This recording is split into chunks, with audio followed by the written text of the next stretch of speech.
Murder and Such contains stories about murders, the macabre, true crime, serial killers, and other dark subject matter. This includes adult themes, language, descriptions of gore, violence, and other information provided by news articles, witness testimony, and public record. Murder and Such is not intended for all audiences, and although warnings will be set in place, listener discretion is still advised.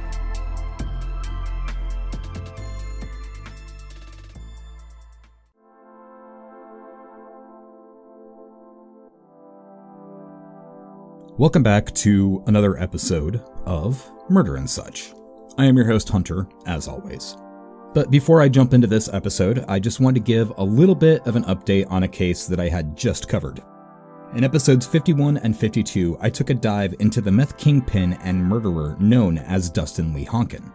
I was joined by the key witness, Christy Galbots, in part 2 for that episode, and as we last left off, he stood convicted on all of the charges that were against him, and he was handed down 2 federal death sentences for the murders of Candace and Amber Duncan, along with being convicted of murdering their mother Lori, her boyfriend Greg Nicholson, and his associate Terry DeGoose. Dustin was supposed to be executed in January of 2020, but on November 21st of this year, it appears that his legal counsel had filed an appeal stating that it was unconstitutional to execute Dustin via lethal injection. Now, according to an article posted by the Des Moines Register on the 21st of November, it says that Dustin's new filings in the legal challenge are due by the end of March, and he will remain at the federal prison in Terre Haute, Indiana until then. I can't say if he's really got himself a case or not, considering the death penalty was taken off of the federal table back in 2003, but I'm pretty sure that Christy, as well as the other families of the victims, hope that he will not be able to appeal his case, and his execution will be scheduled for a later date. Either way, this man will not be executed in January. If there are any updates to this case, I will be sure to put them in the beginning of some of the next episodes, but let's just hope that his legal challenge kinda sucks and he can still be executed. Of course, with every episode, I have a little bit of housekeeping I would like to do. So the first note is I would like to thank my wonderful co-host for the last episode, Aaron R. Ryan, for jumping in and discussing Centralia, Pennsylvania with me. I received a lot of good feedback about that one, and I can't wait to check out the area sometime next year. Now, as far as patrons go, I would like to thank my new patron, Ariel, for jumping on the Patreon, and I would also like to thank a good friend of the show, Drew Eldridge, for also jumping on the Patreon and being generous. But if you could do me a favor, Drew, please tell your mom and dad that I said hi. I'm not sure that when they were teaching me back in school they'd ever see me do something like this, but thank you again for joining the Patreon. And if you would like to join my Patreon page and get some exclusive stickers, an exclusive feed to get the show early and ad-free, you can check me out by going on patreon.com/murderandsuch, and you can donate for just $1 an episode. And it really helps me on the back end. It helps fund better equipment like this new microphone, new designs from local designers, and help put a little bit of food on my table. You can also find links to the Patreon as well as the PayPal if you'd like to make a one-time donation by visiting murderandsuch.com. But thank you again to Ariel and Drew. You guys are fantastic. So for this episode, it's going to be a very heavy case, and I know, I've said that 1,000 times for most of the episodes that I've done, that this one's gonna be a heavy episode. Like, I know, I've said it 1,000 times. But I think that this one's a little bit different, and I believe that this story needs to be told. So right now, there's a very good chance that if you're listening to this episode, you may be female. The last statistic that I could find was that about 80% of true crime listeners are indeed women. And if you're not, then you may be in the minority, but I still thank you for being with me for this episode. Another statistic amongst American households is that the average children that they have in the household is 1.9 per household, which is far less than the national average that was taken back in the 1960s of 2.5 kids. I always thought it was kind of funny when you see there's 2.5 kids, so that's just my little dark humor. But over the course of time, the average has fluctuated quite a bit. In the early to mid 2000s, it was actually less at 1.87 kids per household in 2000, and then the lowest being in 2007 at 1.81 children. There's no real reason that I can tell why the number has gone down or why the trends typically are, but I can say that a lot of my friends have stated that they never wanted to have children or would rather wait to have any children at all. So, let me ask you a question. What makes a typical family? The quote-unquote typical demographic has changed a lot over the course of history, and honestly, I think it's for the better. I'm not going to get on my high horse and preach to you about how I think American families should be, but I see more inclusiveness when it comes to same-sex, interracial, and domestic partnerships over the course of my lifetime. America is still incredibly diverse, and we are all immigrants in one way or another. Whether it's through our ancestry or naturalization of citizens, I have friends of the same sex who have gotten married and adopted children, and I've had friends of different races marry and have either had children of their own or have also adopted. If we were to go back 50 years, some of these couples would be seen as social outcasts, or in some places, it would have been a little bit more severe where they could be arrested on charges relating to either racist beliefs or religious ones. But the times have changed, and I think that they have changed for the better. That's the main point that I'm trying to drive home. I even have a family member who is adopted, and I've known him his entire life, and he's just as much of a family member as my blood relatives. But that's something that truly warms my heart. Adoption. According to the adoptionnetwork.com, it said that about 135,000 children are adopted in the United States each year.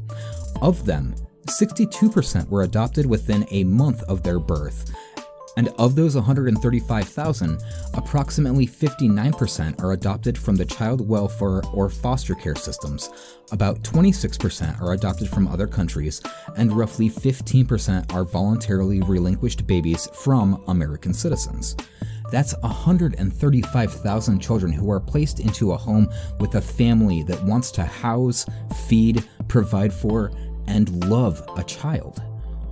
While there's no statistics that prove how many people want to adopt a child, the good thing is that 135,000 children who want to find a family actually get placed with one. A rough estimate is that somewhere between 1 to 2 million families are looking to adopt, and that was conducted by experts who work within the foster care and family service system. But there are still hundreds of thousands of children waiting to be adopted, and hopefully, one day, they will be. But what if you don't want to have a child? What if you're not ready for motherhood, fatherhood, or maybe if you were a victim of rape or molestation? Does your state legislature mandate that you have to carry the child to term? Does that infringe on your constitutional rights set in place by Roe v. Wade? As time progresses, it's getting harder to find yourself an alternative option. Birth control is one of the most widely used forms of contraception, but there's still a chance of getting pregnant. There's even clinical studies and testings that are happening right now to introduce a male form of birth control. There's condoms, birth control, Plan B, abstinence, they're all viable options. And I know this is highly contested, but I'm also a full supporter of someone being pro-choice. In America, this is a highly debated topic.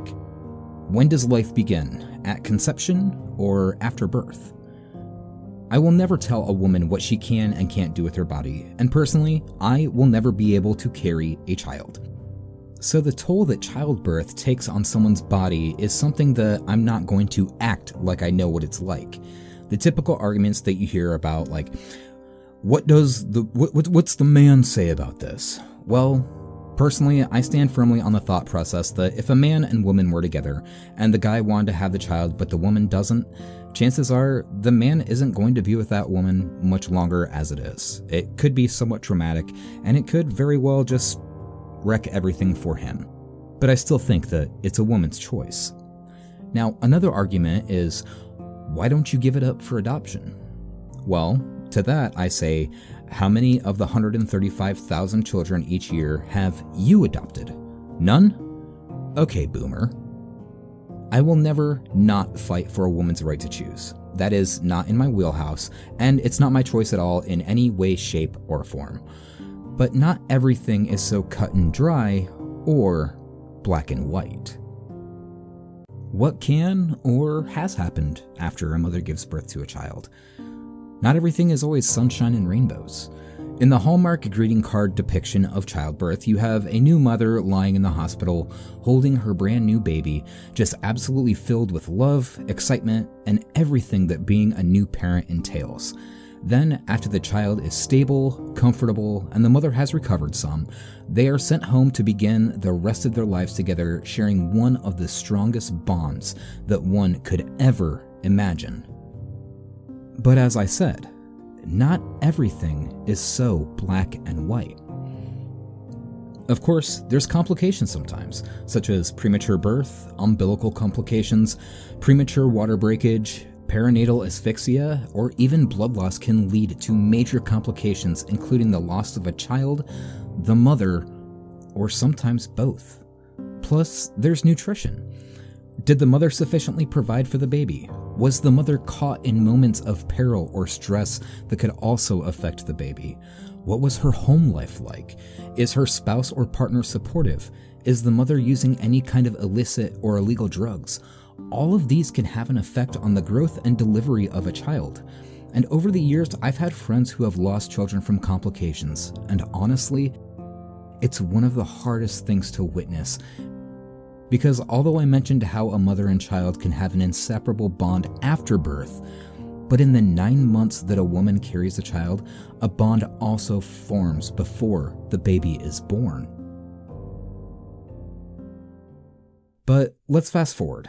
Let's say, hypothetically, everything is perfect. Let's say the delivery goes well, the baby is healthy, the mother is healing, and everything is peachy fucking keen. But then, there's a cloud that looms overhead. But you can't put your finger on the exact cause. Anxiety starts setting in. One of the partners becomes irritable, stressed, detached. Because while there is no exact cause of it, postpartum depression is a very real thing that we barely talk about.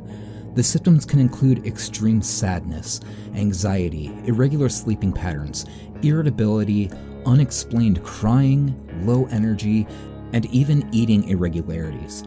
The chances of this happening are more common than you might think. Nearly 15% of mothers who give birth will experience depression after childbirth. And a mood disorder can also affect the father or partner in nearly 1 to 26% of cases. So it's not just exclusive to the mother of the child, it's both parties. But why aren't we talking about this? Of course, we've heard some significant cases of some mothers being ill after birth. But since we still have a stigma behind mental health, people will mostly just chalk it up to, quote, this person is crazy. But that's almost never the case. Postpartum depression can be caused by a multitude of factors, like hormonal imbalances, a history of physical, societal, genetic, or emotional factors, prior histories of abuse, depression, bipolar disorder, but that doesn't mean that there isn't any help out there, especially considering that someone doesn't like to admit that there might be something wrong with them. I think of it like this. Your stomach can get sick. Your legs can get sore. Your heart, lungs, eyes, and skin can get sick or have issues. Your brain is just as much of an organ as any part of your body. Brains get sick. Help is out there, but the first step at admitting that something is wrong is just that. Admitting that something is just not okay. Postpartum depression is a very real thing, and it should be handled as delicately as possible. Nobody wants to see anyone suffer, be down, depressed, or unhappy. Most people have a yearly physical to make sure that their body is doing well, so why do we stigmatize the mental health part? Why are we stigmatizing the well-being of our brains? I'm somebody who suffers from it too. and it's not postpartum that I have to deal with. But there are people out there that will help you. And if you are a new or expectant mother, honestly, don't be afraid to talk to somebody. You may be in the minority of the people that maybe do experience postpartum depression, but there's nothing wrong with you. There is always help out there. I mean, think about it. Even just a hormonal imbalance. In episodes 53 and 54, I talked about how Tim Lambesis was taking steroids that caused a massive hormonal imbalance, in which added to his anger, rage, and he attempted to have his wife murdered. Your body is such a fine-tuned machine that even when one cylinder misfires, it can cause some issues. I'm not saying it's a liability, but if that goes unchecked, sometimes it can play a very serious role on your happiness, your psyche, your personal life, or those around you. It's okay to not be okay, and everyone deserves to be happy. But I will reiterate that just because someone is sick does not mean that they're broken, they're crazy, or they're beyond the point of helping. Everyone can be helped in one way or another. Even I needed help, and I found it. It's always there if you need it. Don't be afraid to look for help.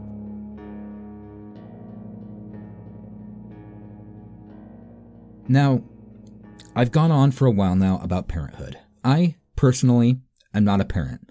I don't know if I will ever be a parent or will not be a parent. Maybe one day. Who knows? Only time will tell when it comes to that. Like I said before, I can't imagine what it's like to bear a child for 9 months. I don't know that Hallmark greeting card feeling about having a child, taking them home, and caring for them. I've dated people with children before, and I can see how nurturing, caring, and absolutely in love someone can be with a child. It is a beautiful thing, and part of me might be a little envious of it, but again, only time will tell. But what about some of the worst cases?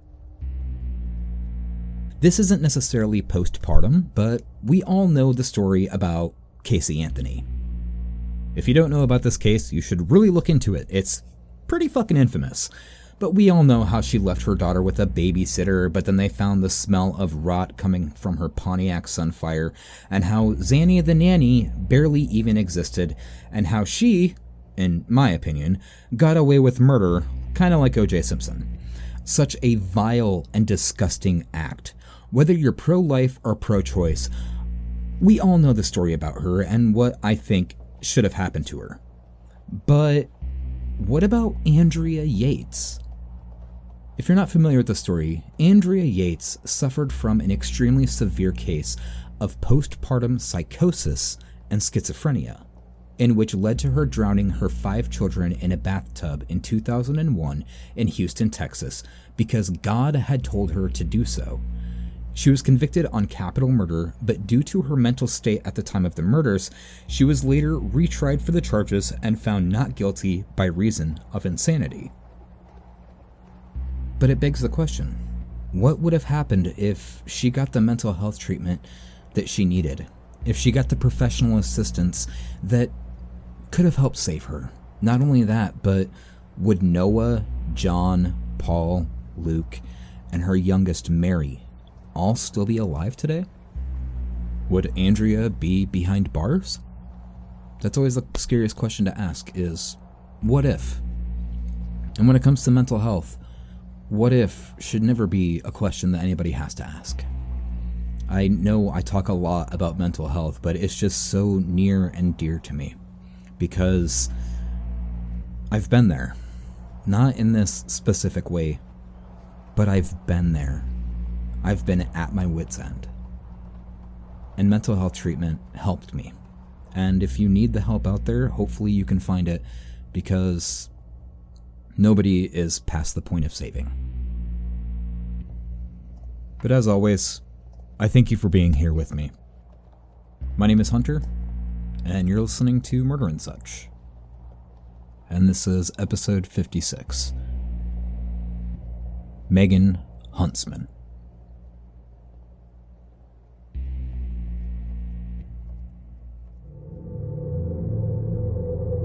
A woman woman in Utah has been arrested on suspicion of murder after police found the bodies of 7 babies stuffed in separate cardboard boxes in her former home. Well, you know, this is such a strange case because apparently she had these babies over a 10-year period. She was always a good babysitter because she babysat my grandchildren.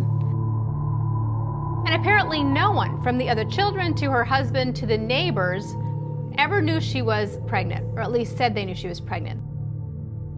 This came as a total shock to both she and I, because we always thought she looked skinny.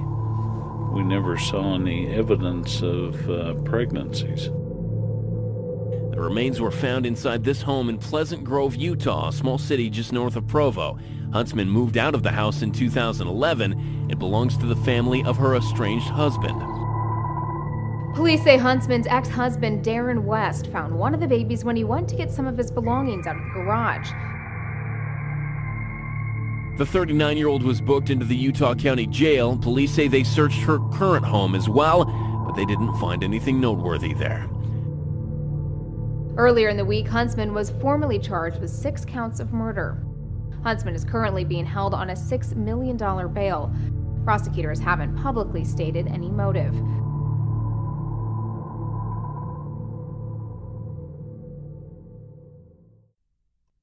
Infanticide, or infant homicide,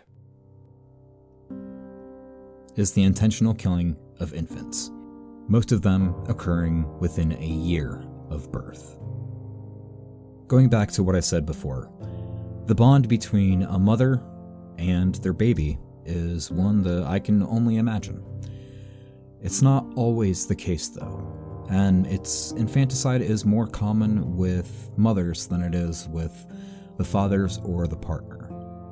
It is an effect of postpartum depression or postpartum psychosis. It is very rare to happen, but I'd be remiss if I said that it didn't happen. Anthropologist Lila Williamson notes that infanticide has been practiced on every continent and by people of every level of cultural complexity, from hunter-gatherers to high civilizations, including our own ancestors. Rather than being an exception, it has been the rule. In many past societies, certain forms of infanticide were considered permissible. But what would cause infanticide? It could be an unwanted pregnancy, or let's say a lack of sex education and preventable measures such as contraception, condoms, birth control, or the one that doesn't work the most, which is abstinence. What if termination is not possible in your country? Say like in Pakistan, where abortion is illegal. Or in many cases here in America, there are Planned Parenthoods and other places to help terminate a pregnancy that are now unfunded. They're being threatened by our legal system. What's the cause of that? Is it religion? Is it the people with the belief system that life begins at conception? Roe v. Wade happened back in the 1970s, and it's been a constitutional right. As of right now, it is being threatened by our legal system. And with many, many of these new laws that are being introduced in, say, Alabama and Georgia, they will be going to the Supreme Court in maybe 10 years, depending on how our Supreme Court actually is leaning. Could we lose the ability of a pro-choice country, where America, the land of the free, is the land of what we say you can and can't do with your body if you are a female? Is that fair? Is that justified to amend our Constitution and take that choice away from those who find themselves in the cases of rape or incest or molestation, and they're forced to carry a baby to term? Or what about infanticide? Will we see cases of infanticide skyrocket because someone was forced to have a child? Because maybe not all preventative measures work. That maybe the person who is deciding to terminate their pregnancy is the one that has to live with it and not the people who are standing outside of Planned Parenthood with picket signs, trying to tell everybody what they can and can't do with their body? Is it the religious pretense? Is it your belief system matters more than what somebody can and cannot do with their body? That's the big question. Or will a case like this ever happen again?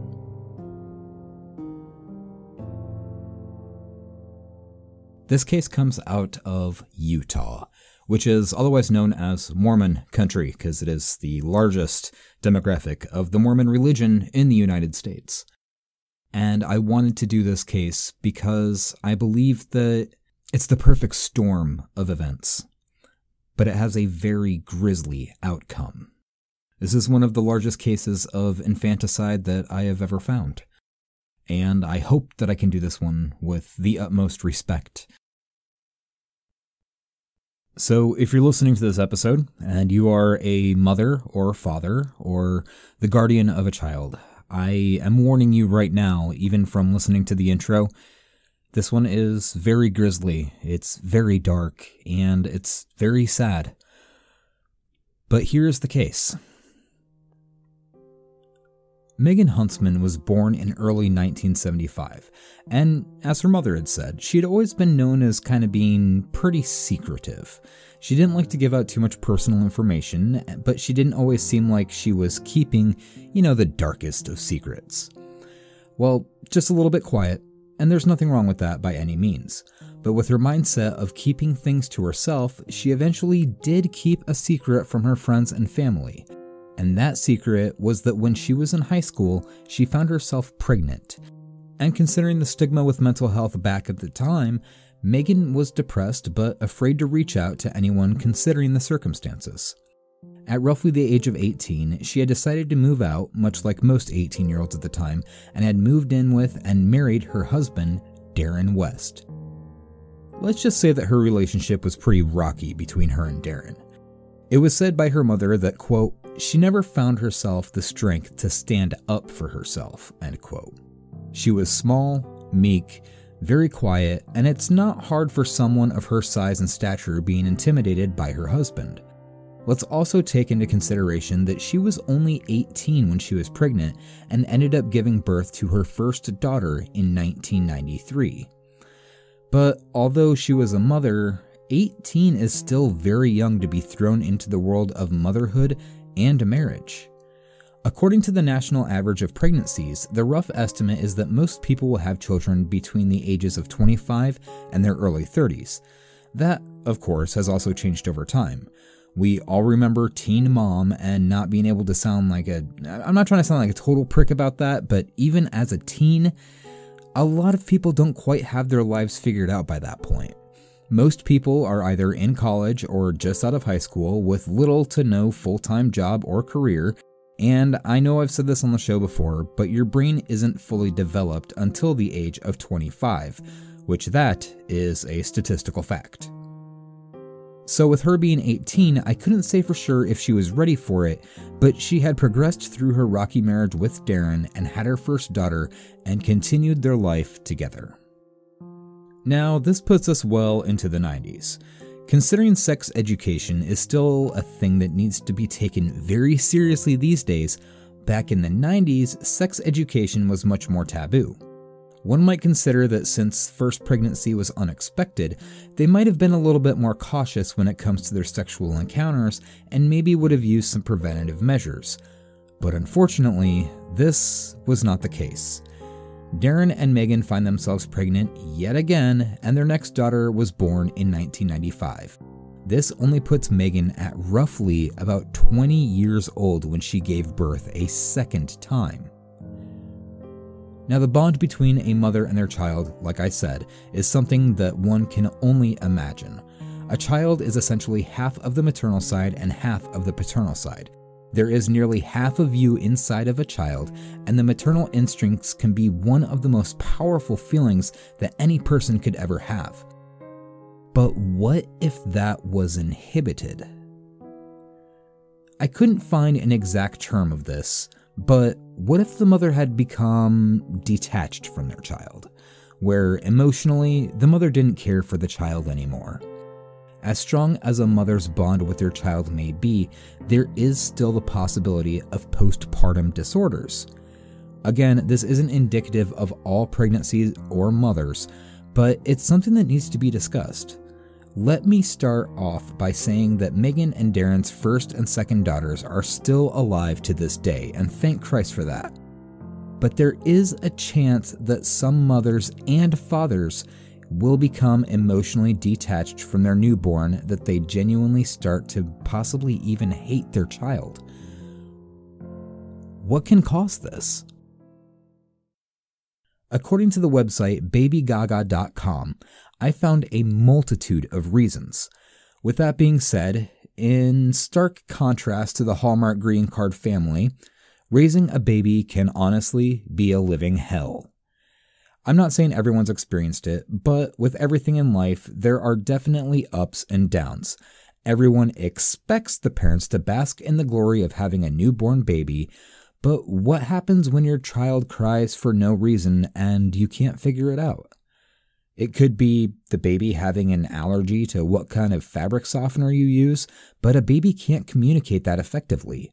Another one is irritability.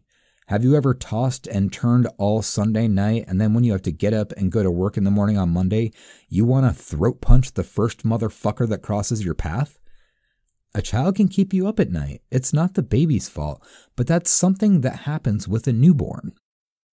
What about the loss of friendships, or even worse, a loss of identity? You had a flourishing life filled with friends, hanging out with them, going to dinners or movies together, but now with a child, some of that might have to take the back seat for a little bit. Obviously, it's nobody's fault, but you can lose a sense of who you once were or who you were to your friends. I've known friends to have that happen to them as well. But what about your career? Here in America, we don't have like mandatory maternal or paternal leave for most jobs that are out there. So if a dad's off to work and the mom is stuck home instead of working at their job and earning their paycheck like she was doing, that can take a mental toll on some new parents.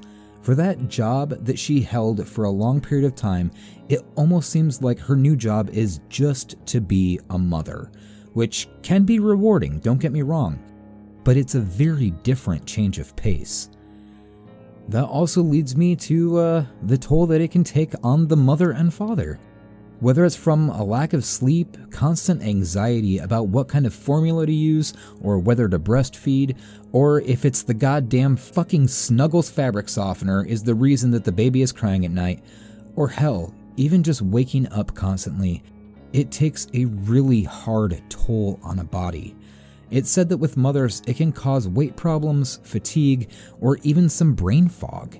The hormones are still trying to balance themselves out, and sometimes even their immune systems can cause them to get sick easier than when they were first pregnant. What about peer pressure? Do you have an overbearing parent who's telling you what you can and can't do with the baby, where it makes you feel like you're inadequate to care for your own child the way it needs to be? What about your partner?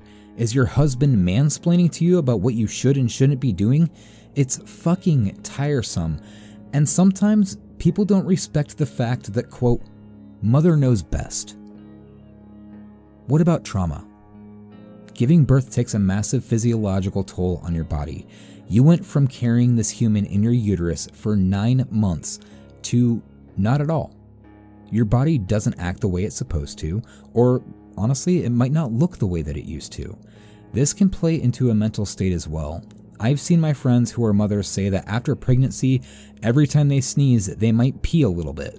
There's nothing wrong with that, don't get me wrong, but you've known your body to be a certain way since before having a baby, and after it can change.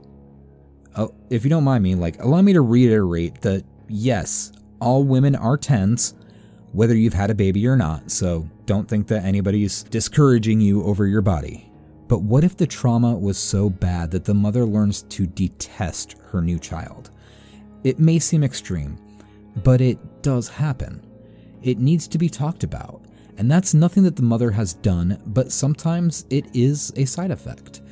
Most of these symptoms can fall under postpartum depression, and it's more common than you think, but it's almost unanimous that most cases do not end up like this case that I'm telling you about right now.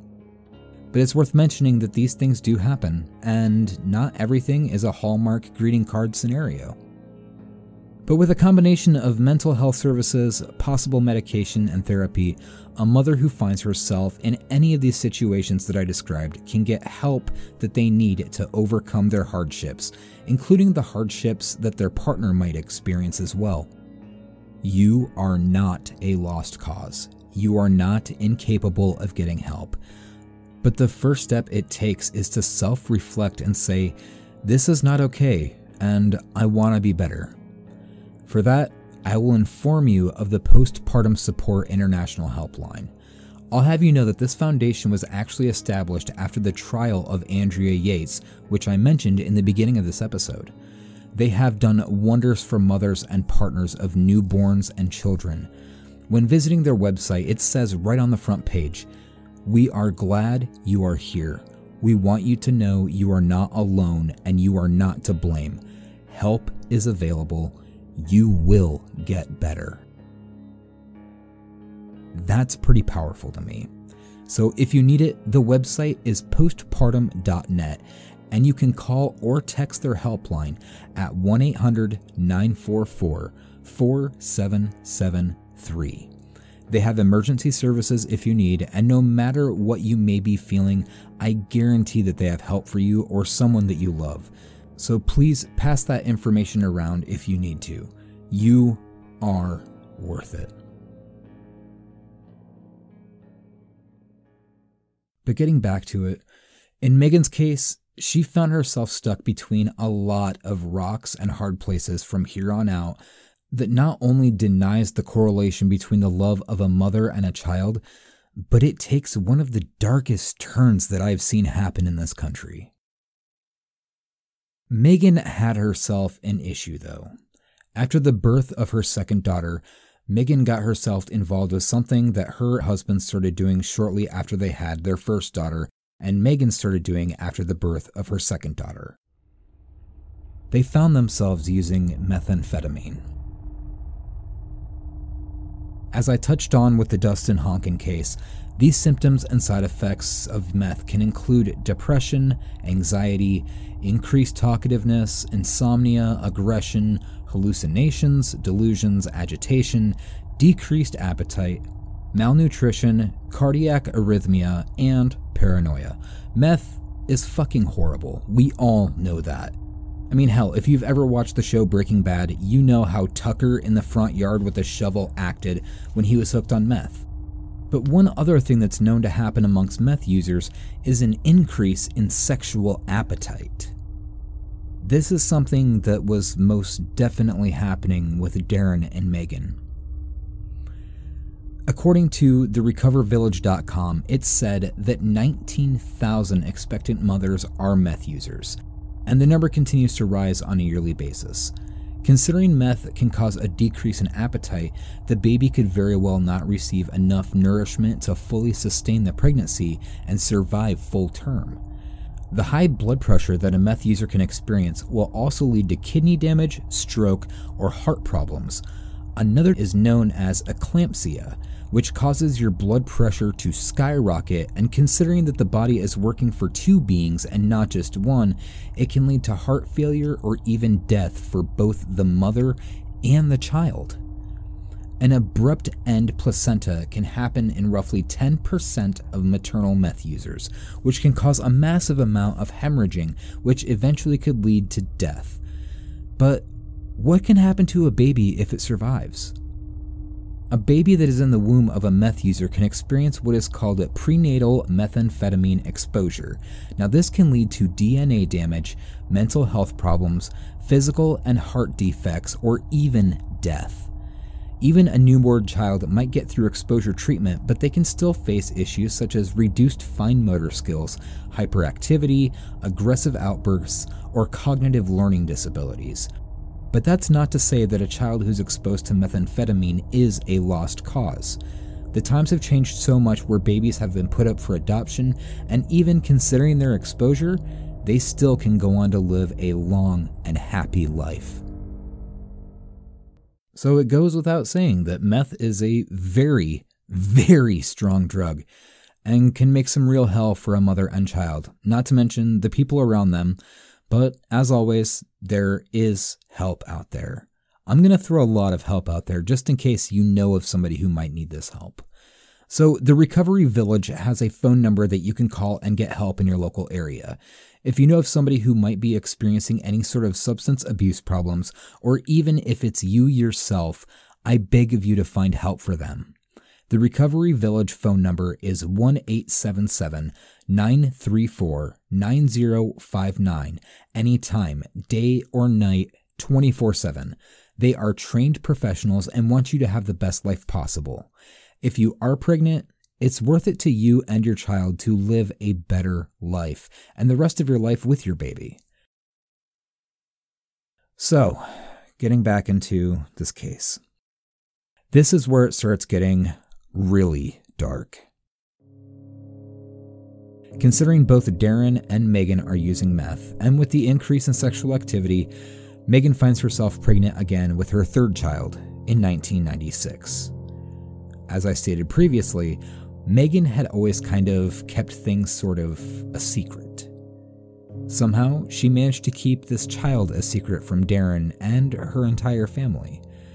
Megan was small in stature, and for her, it was somewhat easy to hide it under her baggy clothing or her malnourished body from the meth usage. But in 1996 is when Megan's paranoia and thirst for drug usage took a much darker turn. It's said that to raise a child from birth till the age of 17 is roughly $233,610.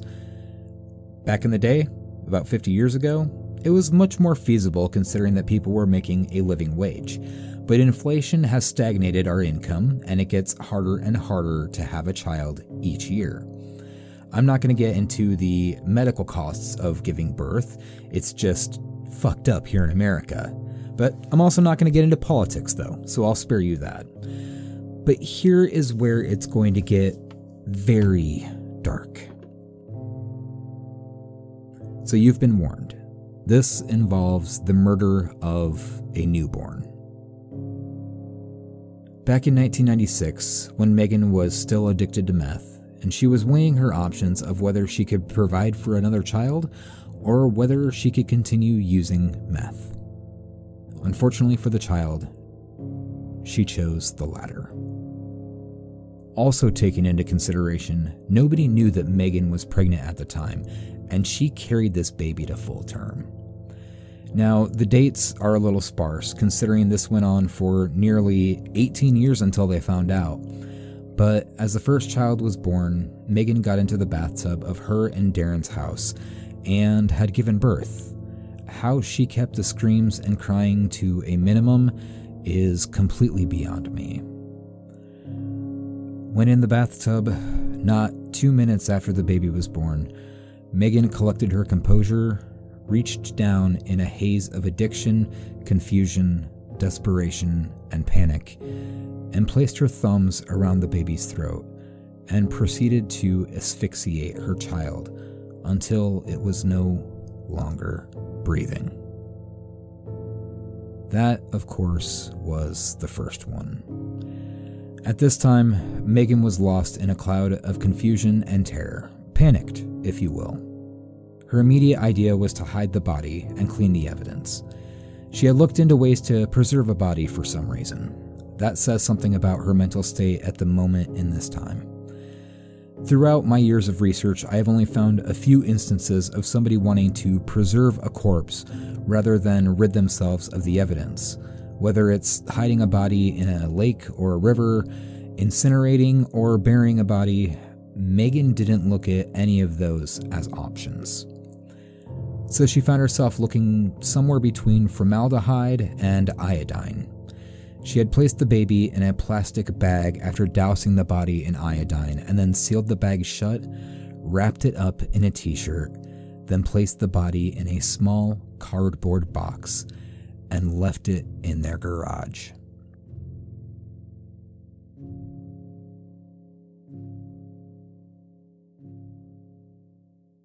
It's worth noting that the house that they lived in actually belonged to Darren's parents and was located in Pleasant Grove, Utah, in Utah County. The place that she stored the body was obviously in the garage, and the iodine had actually been pungent enough to overpower the smells of any decomposition with how tight she had sealed the bag up, and there was almost no way to smell the crime that she had just committed. It just goes to show the possible, and I mean possible, fragility that can affect a parent or guardian. But when you add meth into the mixture, almost nobody can tell what might happen. So after everything was said and done, Megan went back to the bathroom and cleaned up every scrap of evidence that she could using cleaning solutions, rubber gloves, and making sure to hide every last sign of what had just taken place. After that, Megan, of course, went back to using meth, went back to life as usual, and nobody was the wiser. But as you heard in the intro for this episode, this baby was unfortunately not the only one. Over the course of the next 10 years, she gave birth 7 more times. In 1998, Megan found herself pregnant again, and unfortunately, she was still hooked on methamphetamine, and even more unfortunately, she had given birth once again while Darren was at work. She suffocated the child again in the bathtub with her thumbs around the baby's throat, then also proceeded to place the baby in a plastic bag, but with a towel and iodine as to prevent the smell. She placed the body in a cardboard box and also left that body in the garage. Then in 2000, this one actually had a good outcome. Well, possibly. It's worth noting that although it seemed like Megan was doing really good at keeping secrets, she wasn't able to keep this one from Darren, and she found herself pregnant with a little girl that Darren had found out. But a good note is that she also stopped using meth, but even though she wasn't using meth, she knew in her mind what she had done for the last 2 children, which really says how close she kept things to her chest. She ended up giving birth to a healthy baby girl in 2000, and in the middle of this entire fiasco where she smothered her other children. Only because Darren found out.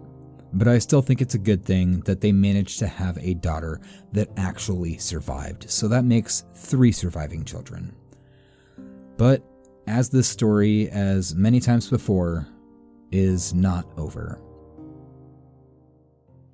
Now, although Megan stopped using methamphetamine, she started a very heavy alcohol addiction, and that can also lead to fetal alcohol spectrum disorders. The umbilical cord between a mother and a baby is essentially the lifeline. All prenatal vitamins pass through it, food passes through it, oxygen, and especially blood. Now, alcohol usually is blood transmissible. So although she passed up meth, she was still drinking, and that can lead to a hell of a lot of complications when it comes to a baby's growth and birth.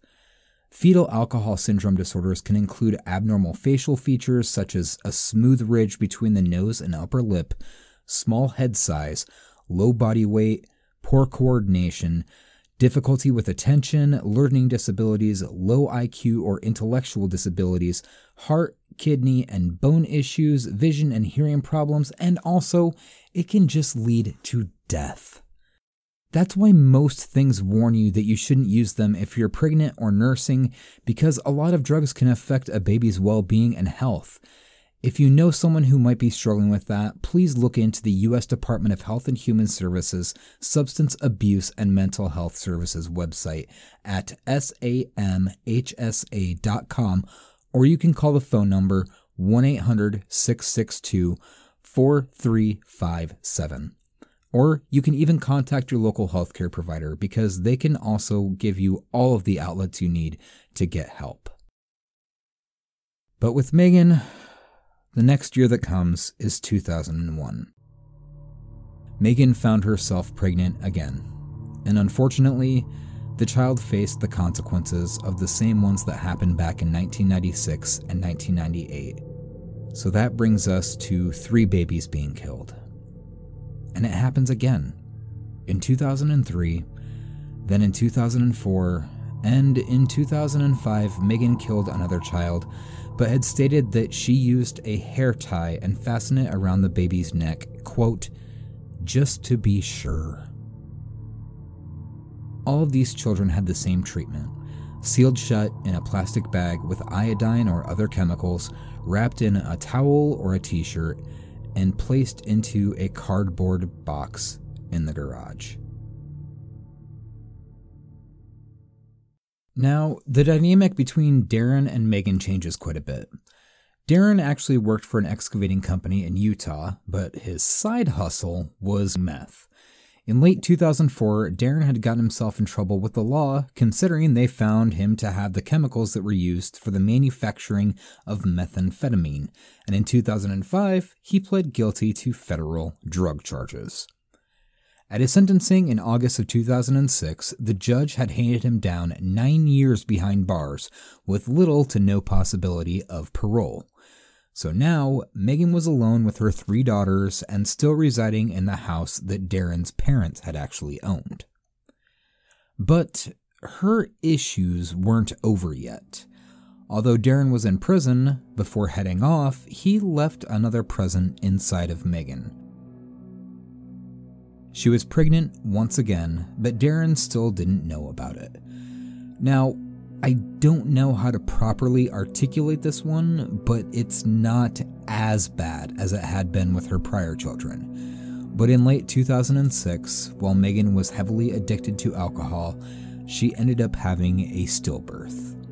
But instead of doing things normally by going to the hospital and having them check her out, make sure that she was okay and everything that encompasses, she went back to her old measures of dousing the body in chemicals, sealing it in a bag, placing it inside of a cardboard box inside of the garage of the house.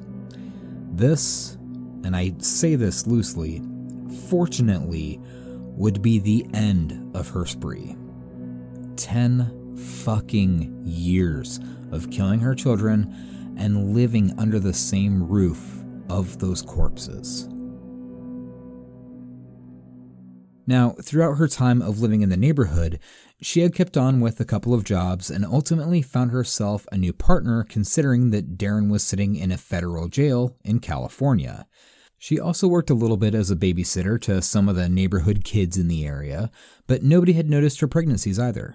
Some of the people had thought that she was very kind, very thin. Some of them said that they maybe saw like a little bit of a baby bump, but nothing really stood out to them. She was nurturing to the children she took care of, even to her own children, but nothing made her look the part of a killer, and not even any of the smells of decomposition had come out of the garage walls to signify that there was anything awry in the household. The area itself, it looks rather nice. I mean, very upper middle class, a lot of retired folks, and kind of one of those affluent neighborhoods. However, Megan lost the ability to live in that house when she found herself the new boyfriend. When Darren's parents found out in 2011, they had kicked her out of the property as it violated the one stipulation that they had for her while her husband was in prison, and that was to remain faithful. So she left and went to go stay with her mother for a short stint. Nothing seemed out of the ordinary with her at that point, but she did move some of her belongings out of the house while still leaving Darren's property in the house, as he was to be released from prison in a short few years. Now, sometime in 2013, when Megan and her boyfriend had decided to start living together, she moved out of her mother's house and into her boyfriend's trailer. While she lived there with her boyfriend, she appeared to be a great neighbor. One of the neighbors by the name of Josh Flowers had stated that, quote, she loved kids. He had mentioned that she would watch the kids, take them to the park, and even play ball with them. He couldn't see anything different between her and any other mother. She was warm, welcoming, and didn't have anything bad to say about her. However, in 2014, Darren was taken out of prison and put into a halfway house for observation and reintroduction into society. He fully abided by all the terms of his parole, considering he was given an early release because of his good behavior. While he was still in prison, he was alerted by his family that Megan started seeing another man when he was in jail, and that most, if not all of his belongings were still in the household. Now, I don't know if you've ever been there, but maybe you've moved out of a place, say, maybe because of a bad breakup, or you had some roommates and you wanted to make sure that all of your property was still there. Well, on April 12th of 2014, Darren was released from the halfway house, and he did exactly that with the help of his family members, including his youngest daughter. He said that he didn't want to live in the house anymore, considering there were far too many memories that he held in that house, and with Megan moving on from him, he didn't want to really live underneath that roof anymore. So they got to work cleaning out what they could. Throughout the bedrooms, they found a couple of Megan's items and then started on the attached garage at the house located at 536 East 200 North Street. I'm not gonna lie. I've got a ton of crap in my garage, boxes full of some old books that were in there before I moved in. There's a couple of bikes, a bunch of tools, crap from my old car when I decided to junk it. It's not the tidiest place in the world. Don't judge me. But as the family got to work, Darren and his daughter started looking in boxes and bins to see what was inside of them and if they needed it anymore. That's when Darren found a small cardboard box that was wrapped shut with electrical tape. His curiosity got the best of him, and when he cut the tape open, he was greeted by a strong chemical smell. After overcoming the smell, he dug further into the box, and wrapped inside of a t-shirt, he found the body of an infant. That's when the grisly secrets that Megan had held for the past 18 years finally became exposed. He called Megan and asked her what the fuck it was that he had just found. Of course, still at this point, Megan was still very meek and quiet, completely in shock and awe that her longest running secret was finally out in the open. Darren wasn't getting very many answers out of her, or at least the answers that he wanted. The only information that she had given Darren is that the baby was both hers and his, and that it was a stillbirth that had happened 8 years prior in 2006. I don't know if Megan was still heavily drinking at this time, but I can't even imagine what this might have been like running through her head at this point. But Darren did exactly what he was supposed to do after that. Immediately after hanging up the phone, Darren calls the police and tells them that he found, quote, a body in a bag inside of his parents' garage. The police came right away and immediately cornered off the area to do more investigations. When they questioned Darren about his involvement in it, he had no earthly idea what the hell was going on, because as far as he knew, Megan was only pregnant 3 times and he was given 3 daughters in the nearly 20 years of being with Megan. When the police continued their investigation inside the garage, they had found 6 more boxes containing 6 more corpses of infants, all hidden with the same modus operandi, placed inside of a bag, covered in chemicals, and wrapped up in a shirt or a towel, placed in a box, and taped shut. No one was the wiser. The investigation continued overnight, and Megan never headed off towards the property, which is somewhat telling because a lot of serial killers usually go back to the scene of the crime. It's not always a fact, but it does happen quite a bit. And it's worth mentioning that Megan, at this point, is indeed a serial killer considering the number of bodies and her method of killing, then hiding the bodies themselves. Detective Dan Beckstrom had stated that, quote, "It's been horrible for our department. Some of the things the officers saw in that garage, they can never unsee." Now, the next day on April 13th of 2014, the Pleasant Grove Police Department headed out to her trailer in West Valley and asked Megan to come in for questioning. She did so without incident. This took her boyfriend and her neighbors by complete surprise. Of course, in a smaller Utah town, word spreads fast, so they found out quickly what they were dealing with. How could this tiny, meek woman hold such a dangerous secret? How could a woman who was so kind, delicate, and endearing with their own neighborhood children be capable of carrying out such an atrocious act? But then again, there's many factors that you need to take into consideration. Of course, everybody at this point wants to throw Megan under the bus. That's everyone's knee-jerk reaction, and I get it. But I think it needs to be said that Megan was also a heavy drug addict. She was hooked on methamphetamine along with her husband. Now, her husband eventually got caught, got clean, and released from a halfway house, but he was still arrested and sentenced shortly before her stillbirth, which was the last birth that she had. Meth can make you do some insane shit. Things that any normal person would not do under their own volition. She was scared, yes.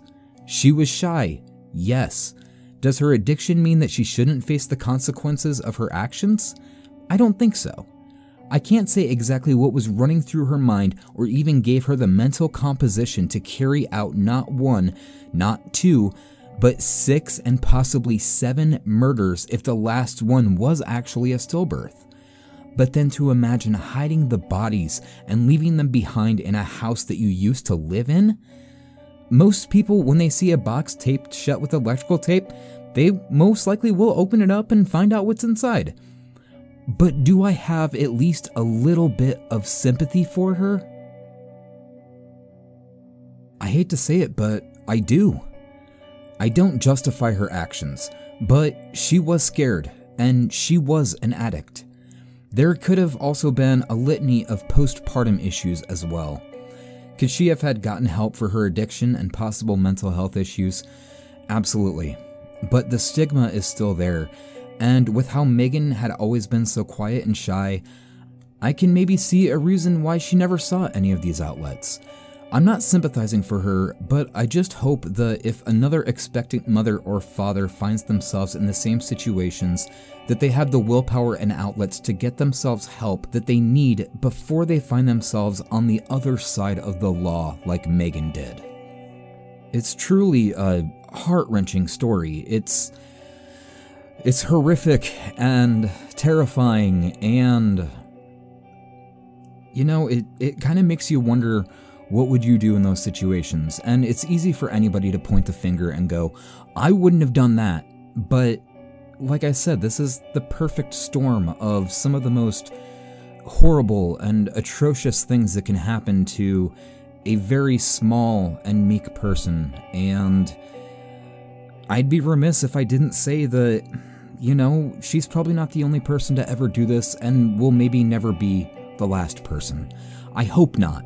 I really hope not, because help is out there, and I kind of wish she would have gotten the help before it got down to this point.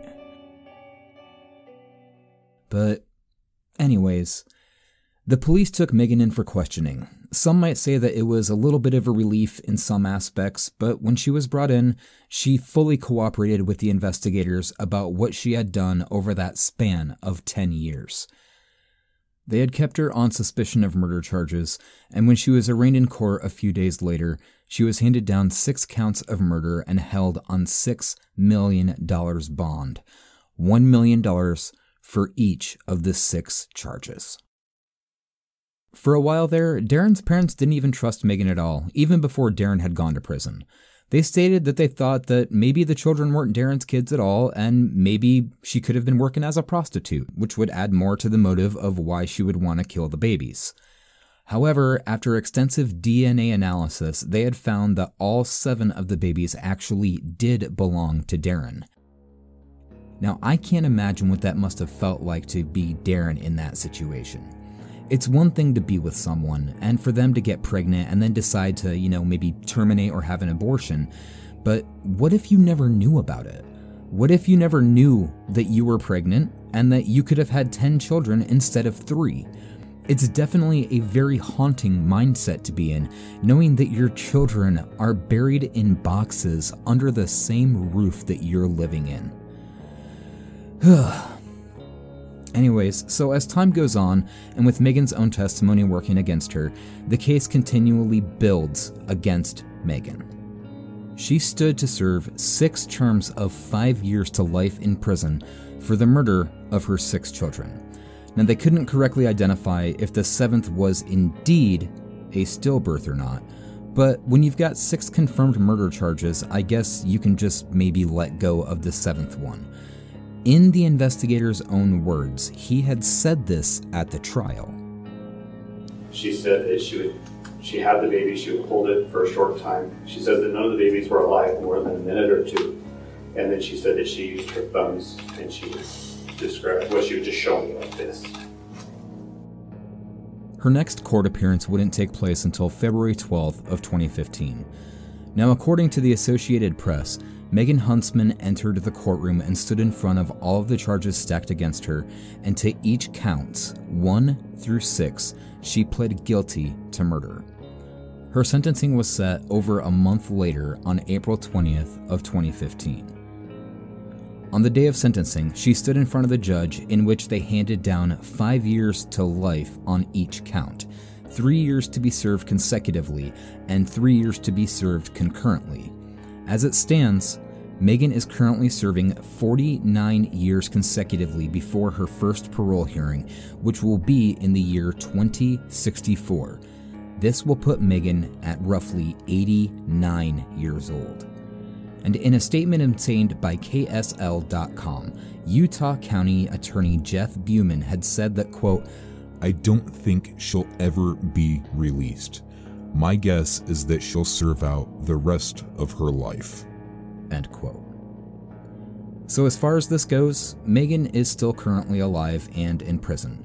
I can't find any information on whether or not she has had contact with her 3 daughters or not, but it kind of makes you wonder what kind of a parent would she have been if she had never been caught.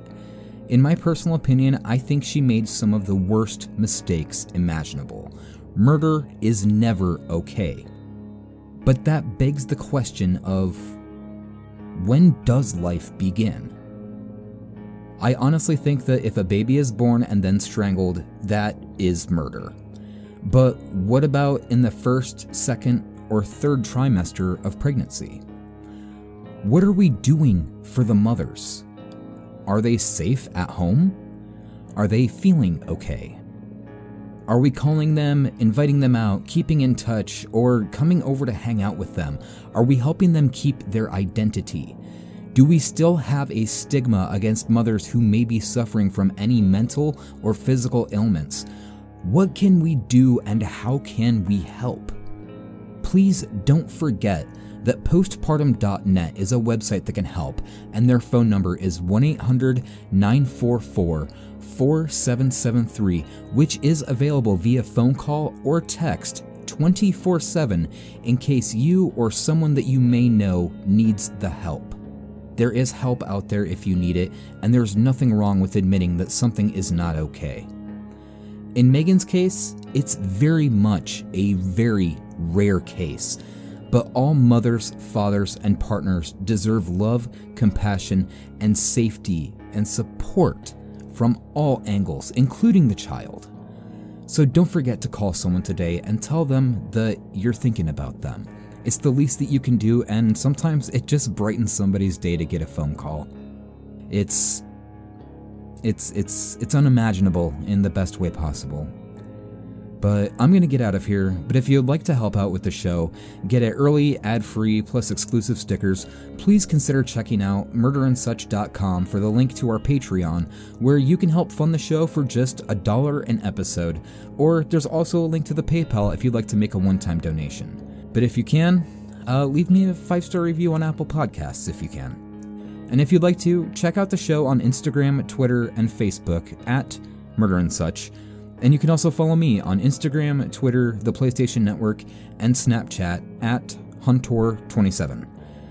But I thank you for being with me for this episode. I know this was a very rough one, and I know a lot of mothers out there that have suffered from postpartum depression and postpartum disorders.